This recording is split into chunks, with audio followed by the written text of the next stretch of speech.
for Aurora.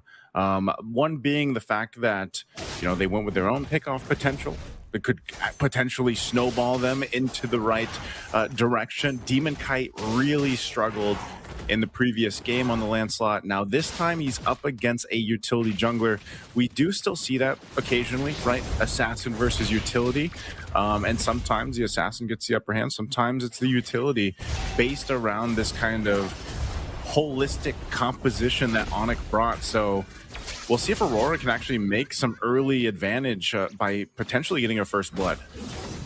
That's true, because it is going to be double marksman basically versus double fighter, right? So this is something that is going to be, I don't know, maybe meta shift creating, depending on how well either one performs. We'll see maybe if, double fighter actually is the way to go, right? Or maybe we'll see if, having a Granger and a Kimi on your lineup actually makes it so difficult for these double fighters to perform. So those are things I'm actually looking forward to in this matchup. But you're absolutely right. Like, so much is just up in the air for this game. And again, Aurora Gaming has that little bit of an early advantage, maybe, but it's not much. Yeah, not much to deal with. Part of it, though, is like this lineup, for the most part, yes, it's Edward on the Lapu Lapu again. It's a Demon Kite on the Lancelot.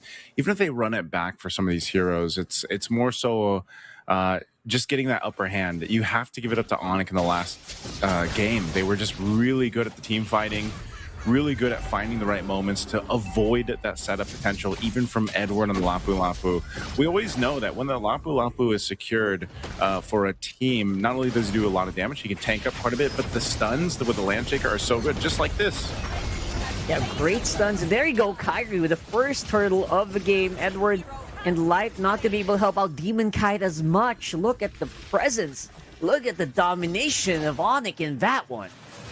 Yeah, they're going to deal with that. I mean, that's one of the things they have to be careful for. Some of these initiations, especially in the early portion of the game, you got to kind of approach them in the right way. And even more so in the turtle pits, like those areas are crucial to be fighting in. Now, this map being potentially the last map, if Onic wins with it, expanding rivers, either way, when it comes down to these objectives, either team can choose to rotate really quickly. The fact that Dominkite is on a CC gold lane as well could change some of those later team fights, whereas Skylar essentially can do the same thing. It's only unfortunate for Skylar that he doesn't have the space that was provided with an Eve, like in game one.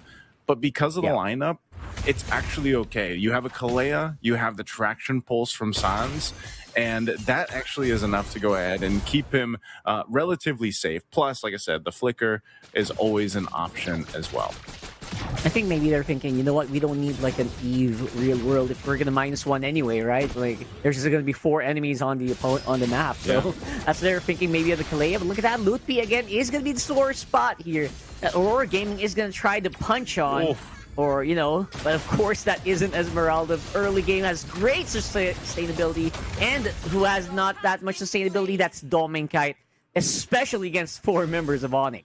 See, that's a tough thing. These lineups nearly mirror each other with the game plan. It's that pick-off centric lineup. Let's get a kill, utilizing either the Cho for Aurora or the Kalea here for Onic.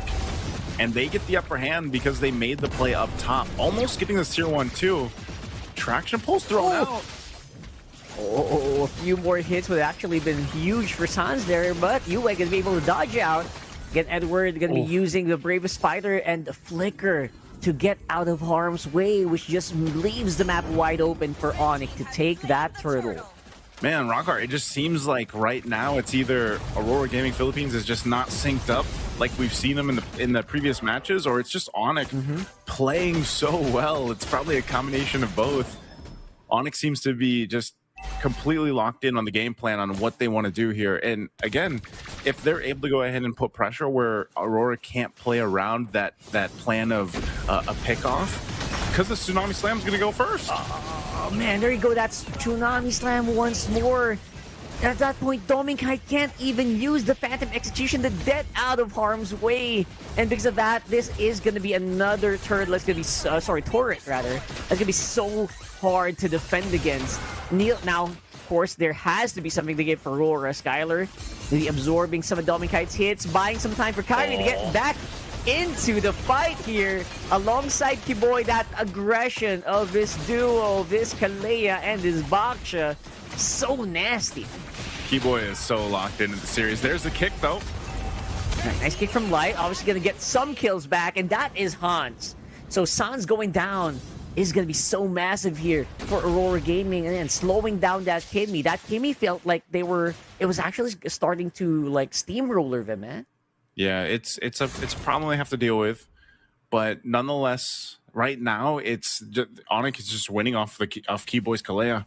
For the most part, it's all been the Tsunami Slam. So now Light's got to go ahead and fill that in. He's done as well. He's got actually a couple kills on this, but it's more so the way they're moving around the map. There's got to be an answer for this, especially as they set up around this next turtle coming up in a couple seconds here. You're seeing it. Demon Kite's going to get spotted out. He's actually having a difficult time this game, just like in game one. Really getting pressured on his jungle, potentially to try to force him to use a retribution on the purple buff, so he doesn't have it for the turtle, but still, he'll be able to secure this just fine.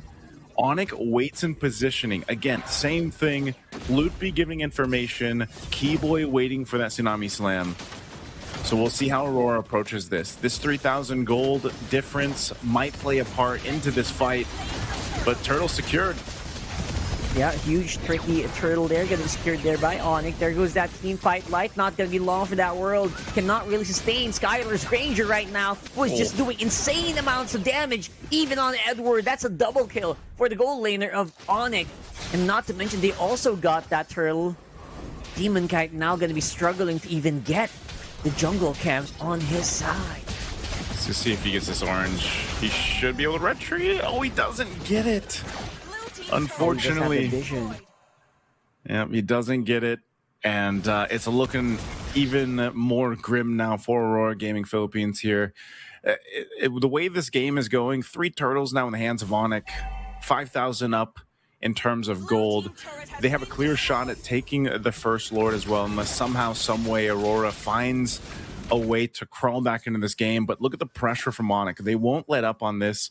And it's a stark difference, at least for the Esmeralda this time, when you see the Esmeralda struggle, but when you see it shine like this and you're able to go ahead, you're deathless, you provide information, a Tsunami Slam again. Oh man, that's a huge Tsunami Slam here, of course. Yue going to be able to at least answer with the Feather Airstrike. That front line is starting to demolish and diminish on its health. That's Kiboy going down though. Demon Kites are doing some really good mechanics, but the rest of Onic are still inside the front lines. They're not really going back quite yet, but it is going to be -1. Kiboy's aggression removed from the map might leave an opening for Aurora to make something happen here. That pickoff is great. At least they get a kill. It was a fight that was started off the Tsunami Slam.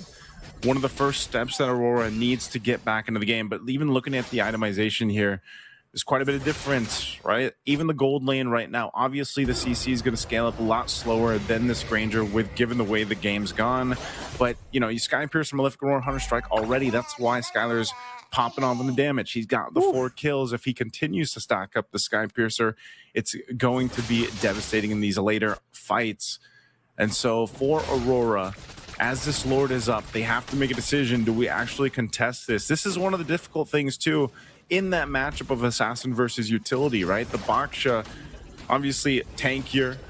You rely on the rest of your team to kind of, again, give you that information. You can always pull off a steal, though. That's one of the things about the Assassins, right? Especially the Lancelot. There's always potential for that. So even with Onyx lead, they'll respect it and just kind of take their time with this. There's no rush for them.